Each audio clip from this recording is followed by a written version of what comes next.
Dans cette vidéo, nous allons parler des fiches personnages sur RayControl. Les fiches personnages, ça vous sert à développer vos personnages et à consigner tous les détails sur eux afin de ne pas les oublier au fil de l'écriture. Dans l'onglet Personnages de RayControl, vous pouvez donc ajouter de nouveaux personnages en cliquant sur Ajouter, les déplacer dans la liste grâce à l'icône à gauche, les rechercher via le champ Filtrer, ou encore les supprimer en cliquant sur l'icône Poubelle juste à droite. Dans la fiche personnage à proprement parler, vous retrouvez différentes parties à remplir. En cliquant sur l'image, vous avez la possibilité d'ajouter votre propre image.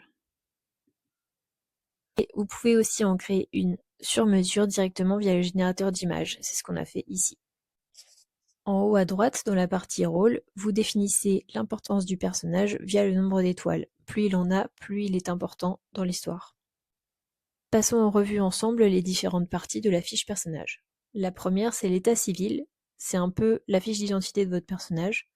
Vous retrouvez son prénom, son nom, ses surnoms, pronoms, le sexe, l'âge, la date de naissance, le lieu de résidence, etc. L'occupation, c'est son métier par exemple, ou alors ce qu'il fait dans la vie. Par exemple, il est étudiant. La deuxième partie est consacrée à son apparence physique, sa taille, son poids, sa corpulence, sa couleur de cheveux, couleur d'yeux, sa voix, la manière de parler, etc. Dans la troisième partie, vous retrouvez tout ce qui est en rapport avec le caractère du personnage. Ici, vous pouvez sélectionner des qualités et des défauts. En tapant le début d'une qualité, il y a des mots qui apparaissent. Vous pouvez cliquer dessus.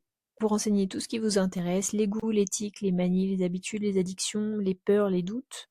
Tout ne sera peut-être pas utile, notamment pour vos personnages secondaires, mais en tout cas, vous avez la possibilité d'entrer toutes les informations dont vous avez besoin au cours de l'écriture. Juste en dessous, vous retrouvez le graphe de personnalité qui vous permet de déterminer les traits de personnalité de votre personnage. Par exemple, ici, si mon personnage est particulièrement intelligent, je vais mettre plus vers le haut.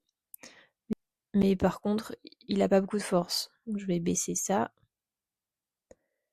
Il n'est pas très agile. Et vous pouvez même remplacer des catégories par d'autres si vous le souhaitez. Par exemple, la catégorie perception ne me parle pas forcément. J'ai envie de mettre autre chose, je vais cliquer ici. Mettre par exemple résilience. Dans la partie profil, vous retrouvez tout ce qui a façonné sa personnalité. Par exemple, son éducation, ses croyances, ses idéologies, ses secrets, des lieux qui ont marqué sa vie, son niveau de richesse. Vous pouvez aussi entrer ici des phrases ou des expressions types. Dans évolution, vous notez son but dans l'histoire et les faits marquants de son passé, de son présent et de son futur. Passons ensuite à l'inventaire, c'est un peu comme la partie accessoire d'un jeu vidéo.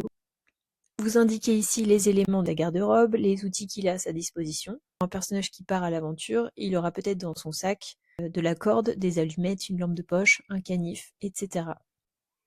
C'est une partie qui est vraiment facultative, mais qui peut vous être utile si les objets que possède le personnage sont importants dans l'histoire. C'est un peu la même chose pour la partie possession. C'est tout ce qu'il possède de façon générale. Ça peut être une voiture, une maison.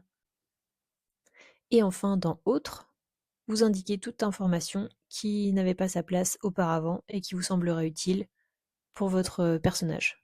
On a fait le tour de toutes les parties de la fiche personnage, donc vous remplissez ce qui vous intéresse, vous laissez vide les champs qui ne vous intéressent pas. Pour les personnages secondaires, ce sera peut-être pas utile d'aller autant dans le détail, mais pour les personnages principaux, c'est bien d'avoir un maximum d'informations. Et dernière fonctionnalité intéressante à connaître dans les fiches personnages, c'est le bouton écrire à côté qui vous permet de garder votre fiche personnage sous les yeux pendant l'écriture. Si vous souhaitez fermer la fenêtre, vous pouvez cliquer sur la croix ici.